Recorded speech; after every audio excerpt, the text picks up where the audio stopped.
വളരെ എളുപ്പത്തിൽ തയ്യാറാക്കാൻ പറ്റിയ ഒരു സൗത്ത് ഇന്ത്യൻ ഗ്രീൻ ചട്നിയുടെ റെസിപ്പിയാണ് ഇന്നത്തേത്. നല്ല ചൂട് ചോറിനും ദോശയ്ക്കും ഇഡ്ലിക്കും അതുപോലെ തന്നെ ബിരിയാണിക്കും സൈഡ് ഡിഷായിട്ട് എടുക്കാൻ പറ്റിയ ഒരു കിടിലൻ ചമ്മന്തിയാണിത്.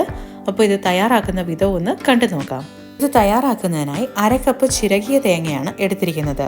ഇനി ഇതിലേക്ക് ഫ്രോസൺ ആയിട്ടുള്ള തേങ്ങയാണ് നിങ്ങൾ എടുക്കുന്നതെങ്കിൽ മിനിമം ഒരു 1 മണിക്കൂർ നേരമെങ്കിലും അതിൻ്റെ തണുപ്പ് പോകാനായിട്ട് ഒന്ന് മാറ്റി വയ്ക്കുക.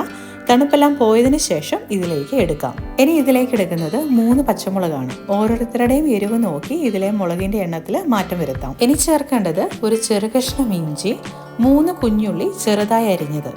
ശേഷം ഇതിലേക്ക് ഒരു ചെറു കഷ്ണം വാളംപുളി കൂടിയാണ് എടുക്കുന്നത്. ഏകദേശം ഒരു നെല്ലിക്ക മുഴുപ്പിലാണ് എടുത്തിരിക്കുന്നത്. ഇനി ഇതിലേക്കായിട്ട് എടുക്കുന്നത് ഒരു പിടി മല്ലിയില, ഒപ്പം തന്നെ ഒരു ചെറിയ തണ്ട് പുതിനയില. പുതിനയില എടുക്കുമ്പം ഒരു 7-8 എണ്ണം ഇലകളായിട്ട് മാത്രം എടുത്താലും മതി. ഇനി എടുത്തിരിക്കുന്ന ഇൻഗ്രീഡിയൻസ് എല്ലാം നമുക്കൊന്ന് അരച്ചെടുക്കാം. അരച്ചെടുക്കാനായി മിക്സിയുടെ ഏറ്റവും ചെറിയ ജാറ് തന്നെ എടുക്കാം. അതിലേക്ക് ചിരകിയ തേങ്ങ ഇട്ട് കൊടുക്കാം. ഇനി എടുത്തിരിക്കുന്ന പച്ചമുളകിനെ ഒന്ന് കട്ട് ചെയ്ത ശേഷം ഇട്ട് കൊടുക്കാം. ശേഷം ഇതിലേക്ക് കുഞ്ഞുള്ളിയും ഇഞ്ചിയും ചേർക്കാം. ഇനി എടുത്തിരിക്കുന്ന മല്ലിയിലയും പുതിനയിലയും കൂടി ഇതിലേക്ക് ചേർക്കാം. ശേഷം ഇതിലേക്ക് വാളംപുളി കൂടിയാണ് ചേർക്കുന്നത്. ഇനി ചമ്മന്തിക്ക് ആവശ്യമായി 1 ടീസ്പൂൺ ഉപ്പുപൊടിയാണ് ചേർത്ത് കൊടുക്കുന്നത്. ഈ ഒരു ചമ്മന്തിക്ക് നല്ലൊരു രുചി കിട്ടാനായിട്ട് 1 പിഞ്ച് പഞ്ചസാര കൂടി ചേർത്ത് കൊടുക്കാം.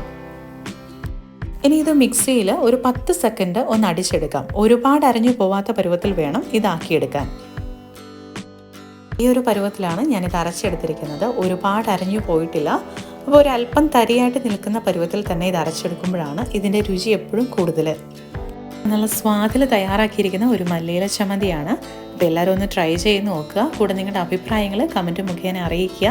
അപ്പോൾ ഇന്നത്തെ ഒരു വീഡിയോ എല്ലാവർക്കും ഇഷ്ടപ്പെട്ടെന്ന് കരുതുന്നു. അപ്പോൾ മറക്കാതെ എല്ലാവരും ഒന്ന് ലൈക്ക് ചെയ്തേക്കണേ. ഇനി ആദ്യമായിട്ട് ചാനൽ കാണുന്നവരൊക്കെ ആണെങ്കിൽ ഞങ്ങളുടെ ചാനൽ ഒന്ന് സബ്സ്ക്രൈബ് ചെയ്ത് സപ്പോർട്ട് ചെയ്തേക്കണേ. അപ്പോൾ എല്ലാവരോടും ബോൺ അപ്പത്തീത്തോ.